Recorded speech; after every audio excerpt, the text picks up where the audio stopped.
Hello and welcome to Experts Live UK Community Voices. This series is all about the people behind the Microsoft community, their stories and how they got where they are today. In each episode, I sit down with speakers, experts and community leaders from across the Microsoft ecosystem to talk about their journey, how they got started, the challenges they faced and what led them to where they are today.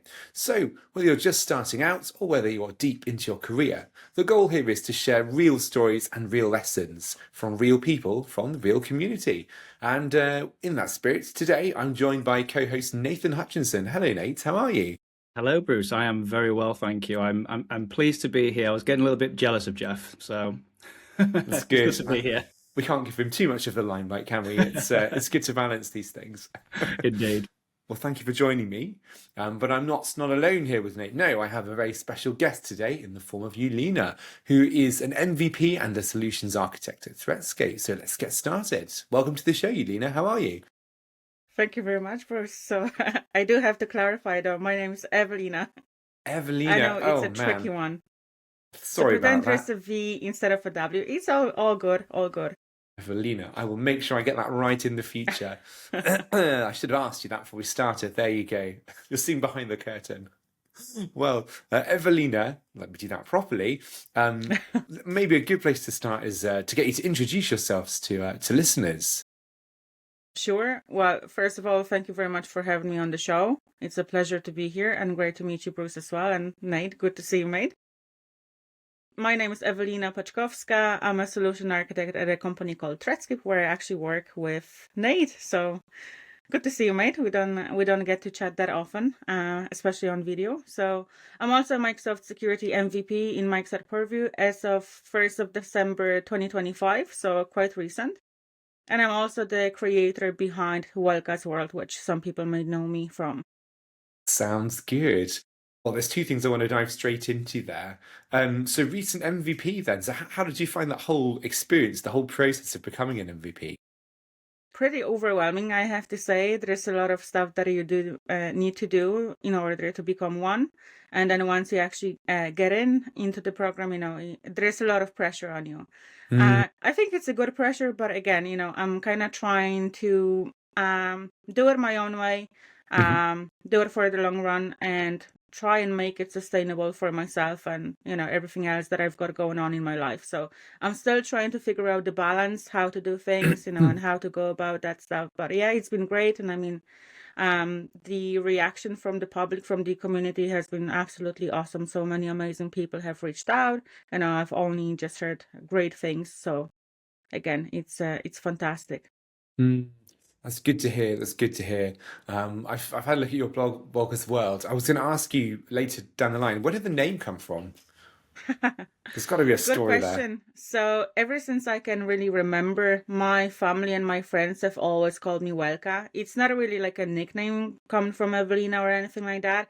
Just something that kind of came up and it just stuck. So because my name is also very, very tricky to pronounce and to spell, some people just prefer to call me Welka because it's easier. So hence the blog name. So it's Welka's World, and I welcome everyone to my world, which is Welka's World.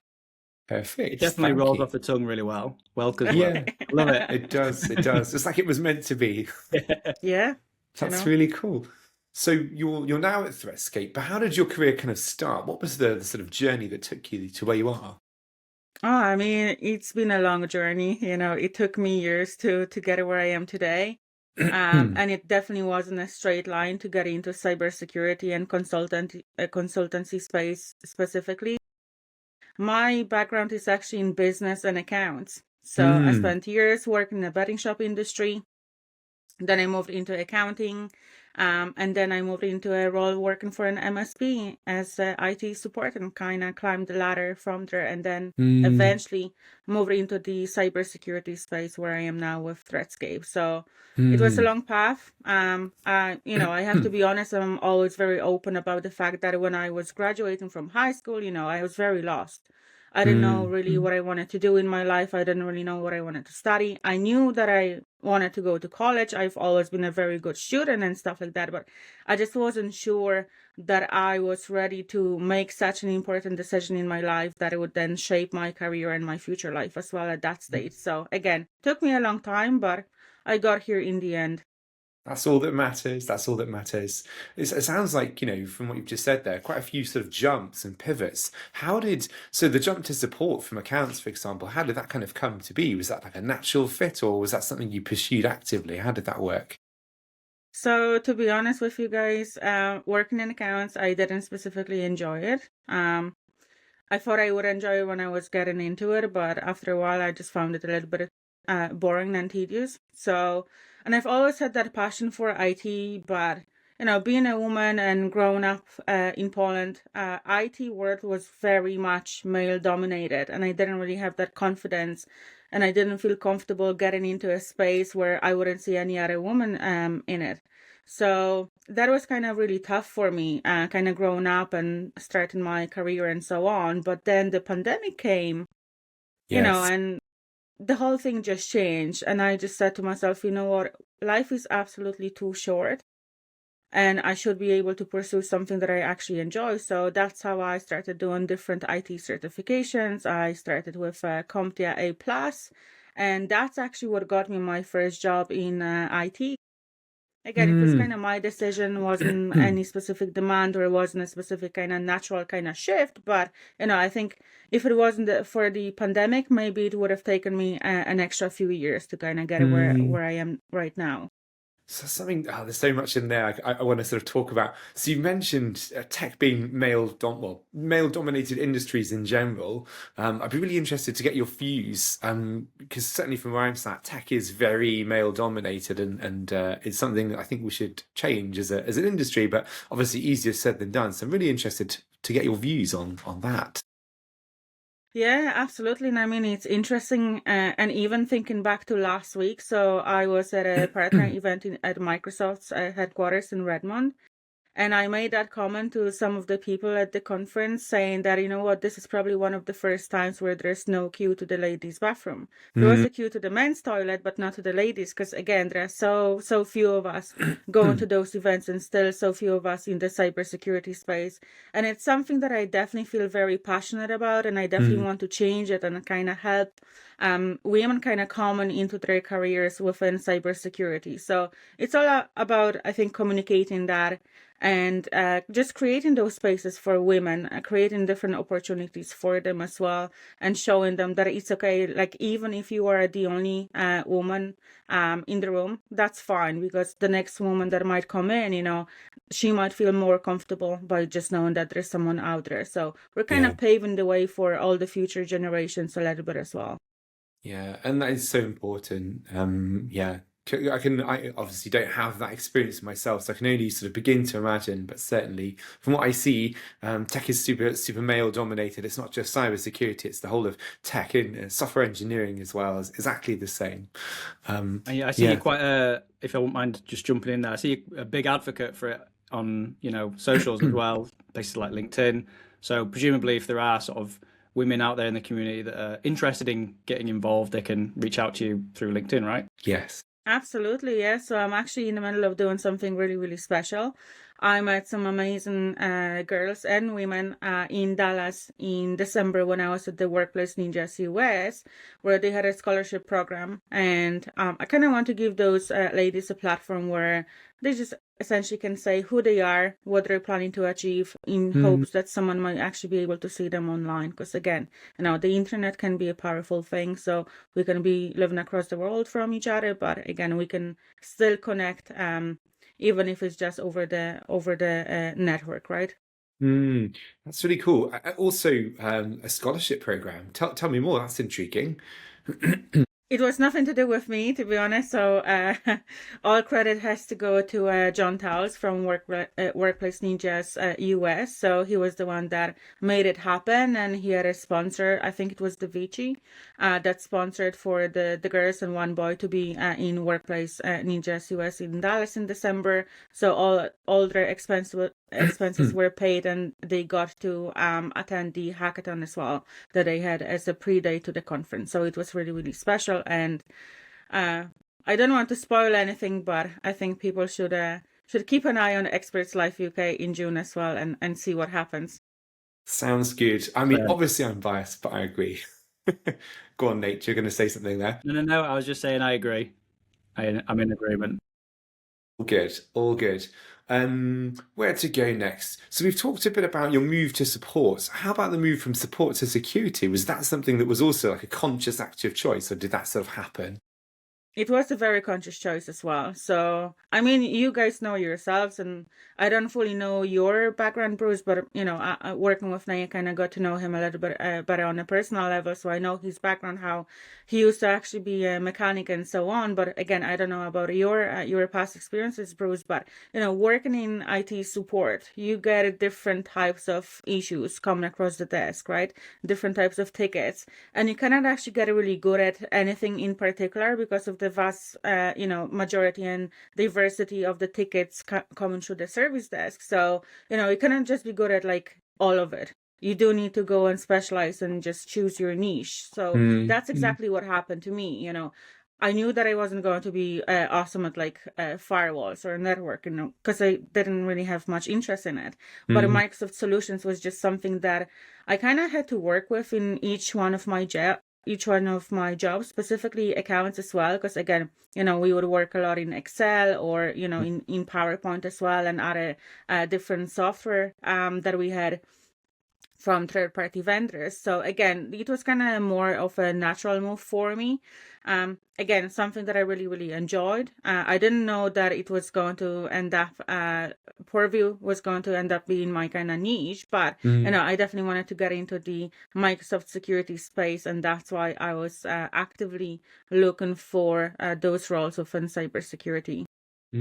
Makes sense. So how about Purview then? So was that something that more came to be as a result of your employer, or was that? I'm interested to know that as well, because I mean, like you say, the security piece is so broad, right? And you very, very quickly kind of made a name for yourself in the Purview area. So I'm keen to know, what steered you down that direction, because ever since I've known you, you've been, the Purview go-to for me. Yeah. So it's actually a funny one, and it wasn't purely my decision. So when I joined Threatscape, one of my very first projects was implementation of sensitivity labeling, which is Microsoft Information Protection in Purview. And I just liked it. I really enjoyed the conversations that I was having with the client. I kind of like the fact that it wasn't just purely technical, that, I got to know them a little bit, and I helped them shape the design of those labels and the whole label taxonomy. And then any other kind of project that followed that was within the data security space. So I remember delivering a lot of data security engagements that were funded by Microsoft, and they were all around Purview. And there came a stage, where I was kind of doing like my one-to-one with my manager. Shout out to Rue if you're watching. And he kind of made a comment about it, how about you move into the Purview space? And I was like, actually, you know what? That's what I was thinking as well. So this is something that I really want to pursue now. So I just liked it from the get-go, which I know not many people do. But again, this is something that I actually enjoy.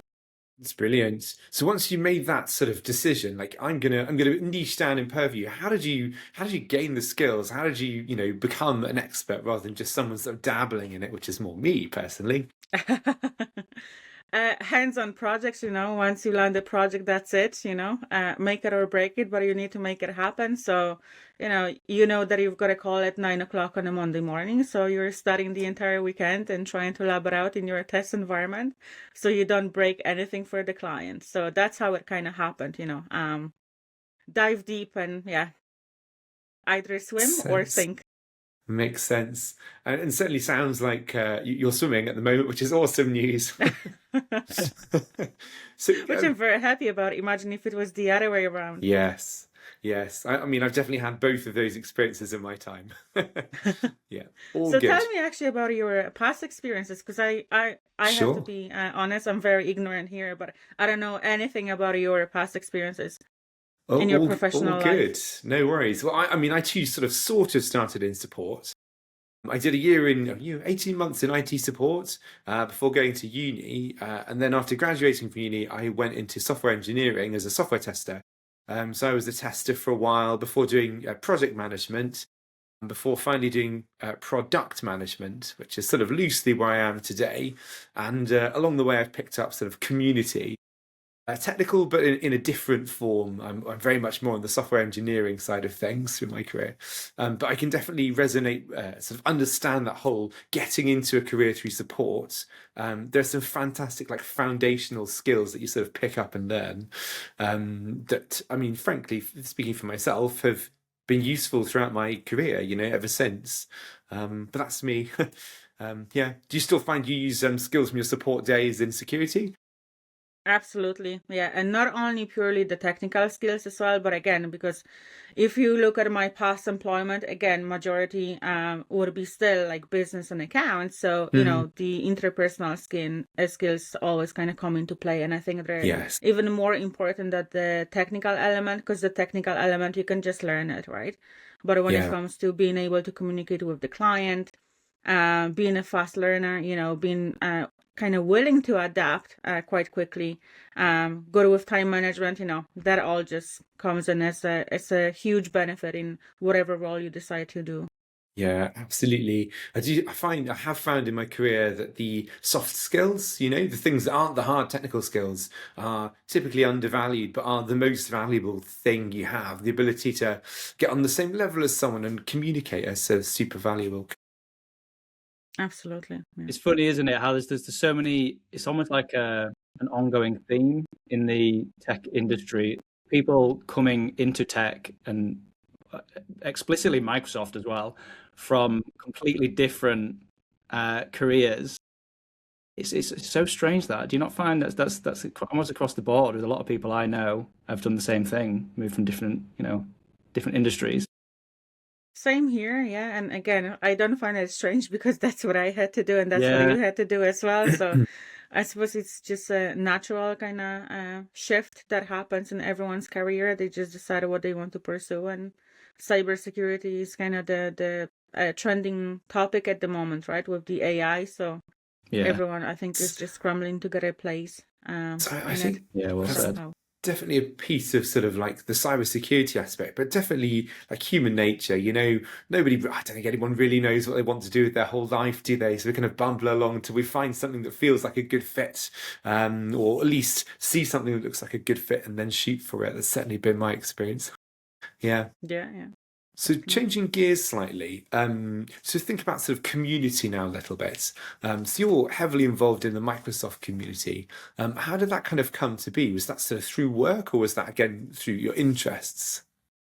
No, that wasn't really through work. It was just personal interest. And funny enough, I don't know whether you guys can relate to that, but the main reason for me starting my blog was for me to remember the stuff that I've done. Projects that I've done, how was I able to fix some of the issues that I've come across? Because let's be real, the more projects I do, the less stuff I can actually remember, because there's just so much, and everything is changing constantly. And also, if I want to know, for example, what specific permission I need within Purview, I'm not going to be clicking through 100 different documents on Microsoft Learn. I want to just have like a one pager or one website, and that's it. I don't have to look anywhere else. So that was the reason for me kind of starting that. So I knew I wanted to get involved in the community, but my main kind of reason very early on was pretty selfish, because I didn't expect that people were going to resonate with that. I didn't know that I was able to help someone else out there, but I was like, you know what, if I was able to fix a specific problem and I know how exactly I fixed it, I'm going to document it in case that I come across it again, or maybe someone else comes across it as well. So that was the origin kind of story, how everything kind of came to be. And then blog was first, and then everything else kind of came after that. So that's interesting. It's not the first time I've heard that, someone say, I just wanted a place to stick my thoughts. So one thing I'd be really interested to understand is mild tangent, I guess. So now we've got Gen AI and its impact on SEO and things. How have you found that, or have you found an impact of Gen AI and its impact on SEO on your blog, on how that works? I mean, there's definitely an impact because I can pull different reports from where I actually host my website. So I see that difference. It's not a massive difference, but I can still see it. If I cared about the numbers, maybe I would be worried. However, it's not something that I pay attention to. This is probably like the lowest on my priority list right now. If someone enjoys reading it, if they happen to find it via Gen AI, fine. That makes sense. So obviously you mentioned the blog came first. Then how did sort of speaking come into your trial and error, I suppose? No, I'm messing. I think the first proper speaking engagement, it wasn't really that proper, but it was the random last minute thing at the Scottish Summit, I want to say 2023, where myself, Nate, and a few other folks just ended up being on a cybersecurity, was it a round table or a panel, some sort of stuff. Yeah, someone just essentially couldn't make it to the conference last minute. So Luke Evans, I think it was. It was, right? Yeah. So Luke just kind of, came after me and he was like, well, I want you on the panel, so you have no choice. You're coming with me. Show up here at like 2:30 and that's it. We're going to have like a few people just taking questions from the audience. So again, something that was completely unexpected. Back then, I kind of knew that I would be speaking at future events, but this was kind of like the first one where I got to sit in front of the audience and actually had to answer some questions. And were you nervous? I'm curious to just dig into that a little bit. You were okay, good. I mean, that shows that you're human, right? Because I'm similar to you. I hate speaking. I hate standing up and speaking in front of people. But it's the more you do it, the easier it gets, right? But you know what? I don't really get nervous anymore. It's just like something that I actually have grown to enjoy, which I'm just surprised to even hear myself saying that. But it was just the fact that I was so unprepared. I'm a planner. I like to organize stuff. I like to plan properly. I like to be prepared, or like even overly prepared for something. So being kind of pulled into a cybersecurity panel with, absolute legends within the community, so many MVPs, Nate, Rue, I was like, okay, what am I doing here? It was just such a moment where I was like, okay, this is what they call an imposter syndrome. I was like, what the hell am I doing here? How did I end up being in this specific place? It's really interesting. So almost all of these conversations I've had, imposter syndrome has kind of come out. But I'm really surprised that either of you, to be honest, sort of nervous. I've ever been nervous about speaking. You really don't seem it at all, which is great accolade. How would you, as far as advice to someone who wants to get into speaking, what would your advice, both of you, be to those people? Nate, do you want to go first? I mean, I'll go first. Yeah. So I guess if you are nervous, reach out and look for a co-speaker. I guess is the first piece of advice, because having someone else to kind of share that burden with really genuinely helps if you are nervous the first time. Like Ewelina said, make sure you're prepared. Make sure you know the content, and whatever it is that you are going to be speaking about, make sure you enjoy it. Because if you don't enjoy it, then it's just not worth it. That would be my advice. Cool. Yeah, I agree. Plus, I would probably add that I think doing online stuff is a little bit easier if you're a new speaker, because, worst case scenario, you can have some notes in front of you, if you're presenting via PowerPoint. Again, speaker notes are there for you if you want to use them, and kind of gets you used to that idea of speaking. But again, come prepared. Speak in front of the mirror if you have to. So practice. And I think practice makes it perfect. And then the more you do it, the more comfortable you get and the less nervous you get as well. I could definitely +1 on that. The more you do it, the easier it kind of becomes. You get used to kind of what happens when you get flummoxed by a question, and how to handle those sorts of situations. And yeah, it just. So how about then the M365 security and compliance user group? So clearly that is more than just speaking. That's sort of hosting as well. How did that come about? So I have to be really honest because a lot of people actually reach out to me and ask about it. I had it pretty easy. So two of our colleagues from Threatscape, Bruce Campbell and William Francelet, were already doing it. So the group has been active for years and years. Even before them, it was someone else kind of hosting the show and so on. So they essentially invited me to join the co-organizing team, and I agreed, and that's how it happened. It's all good, no shame in that. I mean, that's Experts Live UK. For me, I'm not one of the originals. I was there as an attendee, effectively, to start with. Yeah, all good. So then, how about speaking at your own user group? Do you have any sort of strong views about that? Well, I mean, I spoke at the user group Okay. before, so I'm all for it. If you have something interesting to say, if you think that the community will benefit from it, then by all means, why not? How do you guys feel about it? Ooh, Nate, do you want to go first? Yeah, so I Ooh. mean, no. I mean, I'm in agreement. At the end of the day, I think if you've got something to share with the community, it all goes towards, helping one another learn, right? So at the end of the day, I don't think it does. I think the reason why we kind of have to be a little bit careful with it is as hosters, as organizers, we want to make sure that we make those opportunities for other people. Yes. Yeah. Is the key bit. So we just have to be a little bit careful in that regard, especially when there are so many fantastic speakers out there and people that want to be heard. We just have to be conscious of that. But yeah, I mean, hell, if you've got something to share, you should do it. See, that was broadly my view as well. And I thought it would be controversial, but it turns out it's not. So that's good. At the end of the day, if you've got something that's of value to someone else, as long as, again, you're giving sort of space to other people, then yeah, by all means, it's not, it's got to be for the benefit of other people rather than just to your own ends. Let's face it, organizing these events and these user groups ain't always easy. Stuff doesn't always go the way you expect it to do. People have to drop out at the last minute. So being able to just jump in and cover a session, for example, sometimes you got to do it. Yeah. Agreed. So with that in mind, is there a particular sort of community moment, a talk or an event that particularly stands out for you?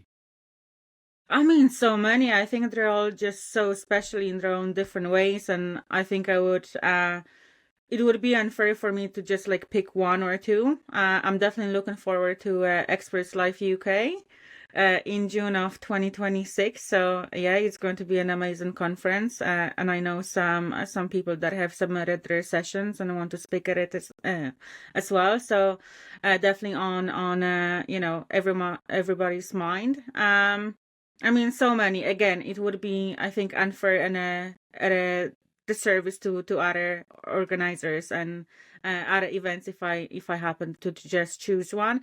However, because again, I'm a big advocate for women in IT. It was really, really special for me to be able to speak at, let me get this right, the Geek Girls Live. So they host a live cast. It's amazing. I think it's 3 of them or 4 of them from the organizing team. I think most of them are based in Germany, but they all organize this amazing community event where they kind of have like a live podcast.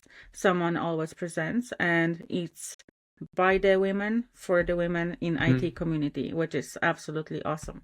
That's really cool, and an awesome cause as well.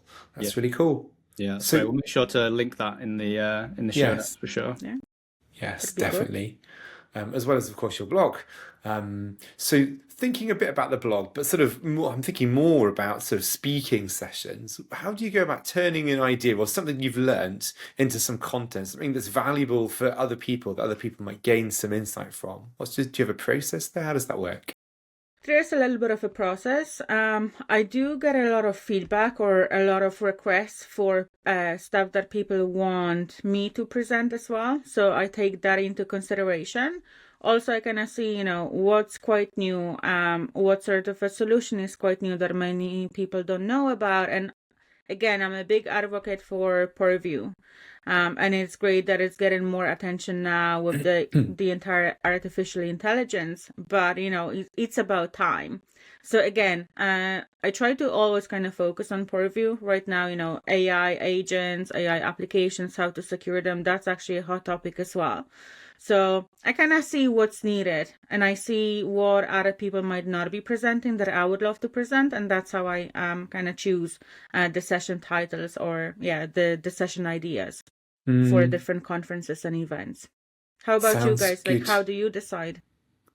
Ooh, for me, I guess a part of it starts with something I know, a topic I know something about, and think I could share something in. And that's either something that I think hasn't been done before, or something that I think I've got a slightly unique take on from the things they've done. Okay. And for me, I'm not a blog writer, I'm dyslexic. So any form of written text, which is why I always mangled names, so sorry about that again, You're fine. is kind of why. So for me, normally it looks like a session effectively, because my verbal communication is okay. So I'll try and get my thoughts down in slide form, and then I'll effectively present it to myself, like I've got an audience, but there isn't anyone there, which comes back to something you said earlier around sort of practice. But it starts with something I think I have a unique insight into. And when I've got something that looks session-like, I'll run the idea past other people to get their views on it as well, and go from there, really. Interesting. Okay. Yeah. How about yourself, Nate? Yeah, similar, I guess. I mean, ultimately, something I enjoy. It's got to be something I Yeah. enjoy. Either to do a lot of video. Yeah, something that I enjoy, or like you said, Ewelina, I was the same as you. I started my blog purely because it was like I need somewhere to put my thoughts down. Like if I'm going to forget how to do this if I don't do it all day every day. So it's either something I've done once and I'm thinking to myself, well, I'm probably not going to do that a whole lot, so I should probably write it down, or it's something that I really enjoy and I just want to share with the community. So yeah. Makes sense. No, all very good. All very good. So we've talked a bit about conferences. We've talked about sort of community and how they've shaped your world. We've touched on Experts Live UK. So one thing we haven't said, I need to find a perfect place to stick in, is we get to announce the joy of you being a speaker, Ewelina, at Experts Live UK. Yay, which is very exciting news. You're clearly a great speaker, and so it'd be really good to have you there. What are you going to be talking on? Well, so on that subject of what is hot right now and where Microsoft is kind of going in terms of their solutions and what they're planning to announce, because again, I'm under NDA, cannot talk really too much about what's been said in Seattle last week, but we're all kind of aware that agents are absolutely everywhere and people are wanting to know how to secure AI applications. So my session is going to be co-presented by my Threatscape colleague, Terry. So we are going to be talking about how to secure AI agents and applications with Microsoft Purview and beyond. Okay. So we all know right now that, in cybersecurity or in Microsoft security and compliance, we need more of a holistic approach. So Purview is not enough anymore to help you secure all those applications and agents. Therefore, we're going to be talking about other solutions within Microsoft ecosystem, not just Purview alone. So again, really, really excited, really looking forward to Experts Live UK. I think it's going to be a tremendous and a fantastic conference, and really looking forward to catching up with so amazing people in the community as well. So yeah, make sure that everyone signs up and come and say hi. Very cool. Well, we can't wait to have you there. Yeah, exactly. Looking forward to it. So one question that isn't in my list of written questions, but I'm now itching to ask. So Seattle, obviously you can't tell us the details of Seattle, but what I'm always been interested in, so clearly you get sort of access to early announcements of what's coming, which is really cool. But do you get like hands-on early previews, the ability to like play with upcoming things yourself? Because that will obviously shape your content and sessions. The short answer is yes. Cool. That's really cool. Okay, cool. Even more reason to come to Experts Live UK and see your session, because there'll be some cool stuff that doesn't yet exist publicly, which is very cool. Absolutely. Yeah. Very cool. I'm going to switch gears slightly now. So one thing that has been a constant theme from your LinkedIn profile of your career is certifications, basically, which is a really interesting topic because I've heard all sorts over the years on certifications, from they aren't worth the paper they're printed on to this is the reason I got into tech in the first place. But your experience with certifications spans tech. So you have accountancy certs as well. Are they worth doing? How have they impacted your career? I mean, from personal experience, they are absolutely worth doing because that's how I was able to land some of my jobs. Even the one working for an MSP, so IT support. Before I got that job, I actually did the CompTIA A plus just to prove that I could do it, that I had that determination and ambition and motivation to actually pursue a career in IT. So that's been my experience. Whether certifications are good or whether everyone should be able to do them, I do still think that your experience and your hands-on experience is way more important. However, for someone that is only trying to start their career or trying to get into a very specific path, sometimes you have no choice, right? Because you need to make yourself look better than other candidates. So if you want to have sort of an advantage over other people that you might be competing with, by all means go for it if you have the means to do it, if you have the time, if you have the money to actually go and pay for that stuff yourself. Once you're in employment, then yeah, I would probably encourage everyone to try and push their employers to actually go and support them in getting more certifications, because we know at this stage, cybersecurity is something that is so evergreen. It never stops. It always evolves. So even if you pass a specific certification, you only kind of get it for a year and then you have to renew it. And when you sit that renewal, those questions sometimes are very, very hard. So you kind of need to stay on top of it all the time. So I do see them as a good way of, I suppose, validating your knowledge. And they can actually help some people get into the jobs that they are trying to pursue. But, I don't think they should take precedence over years of experience or someone's knowledge about, how to implement something or how to solve a specific problem. How about you guys? What are your opinions on it? I totally agree. Totally agree. I mean, it's interesting because I did the exact same as you. So I did the CompTIA A plus, just in the same way, just to prove to myself that I could do it and to say, okay, I'm serious about this. I'm going to start, going.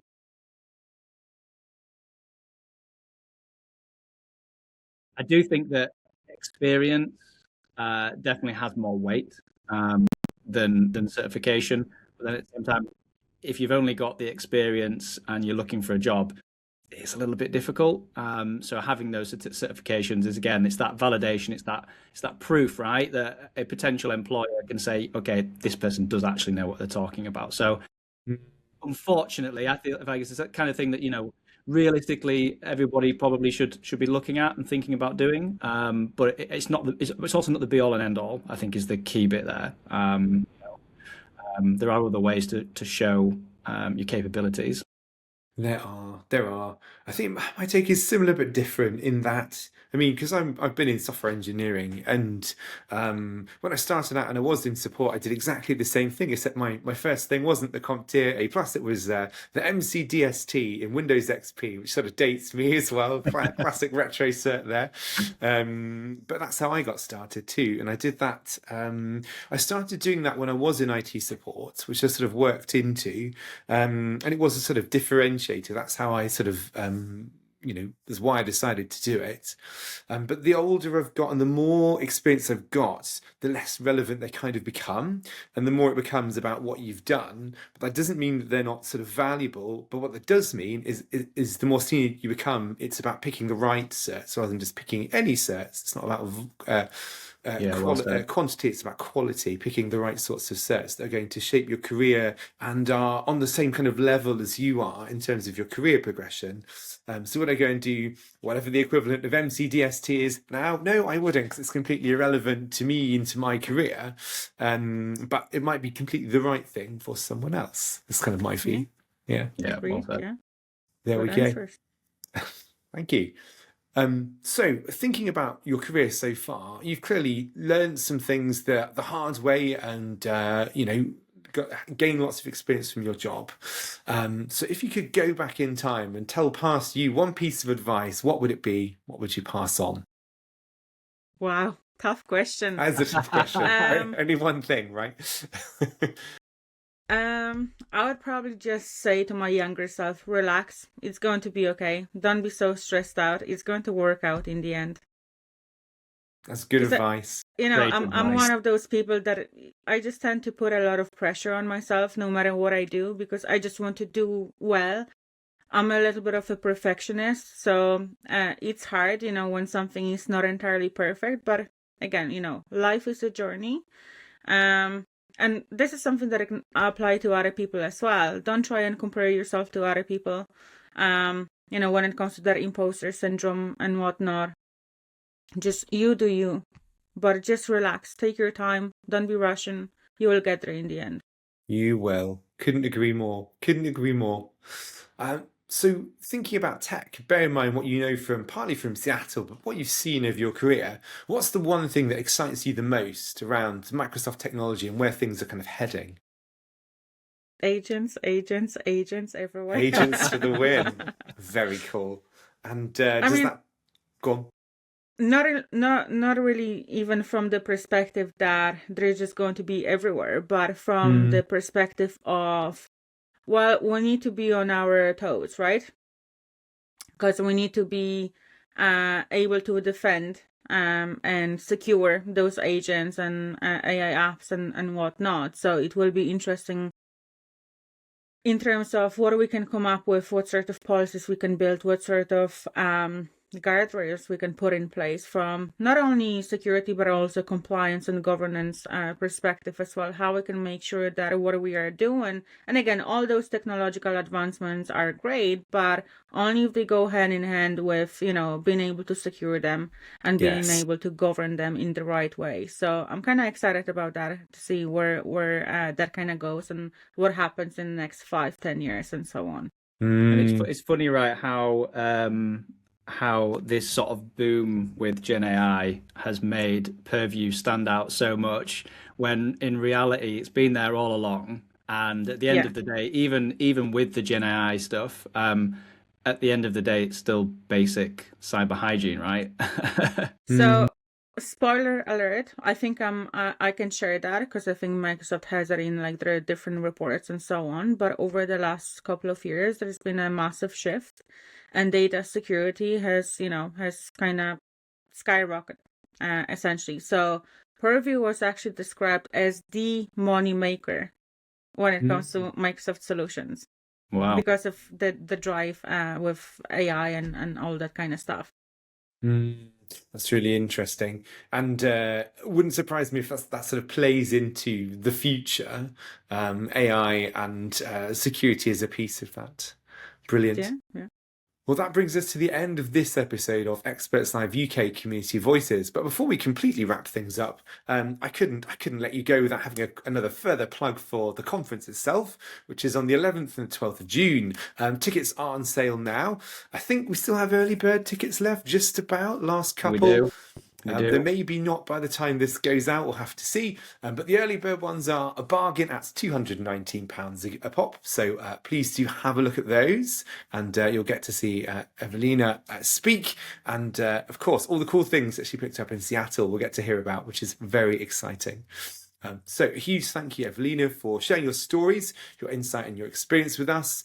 And normally, I would announce our next guest at this point, but right now we haven't got one. So if you would like for that to be you, please do message either me directly or at Experts Live UK on LinkedIn.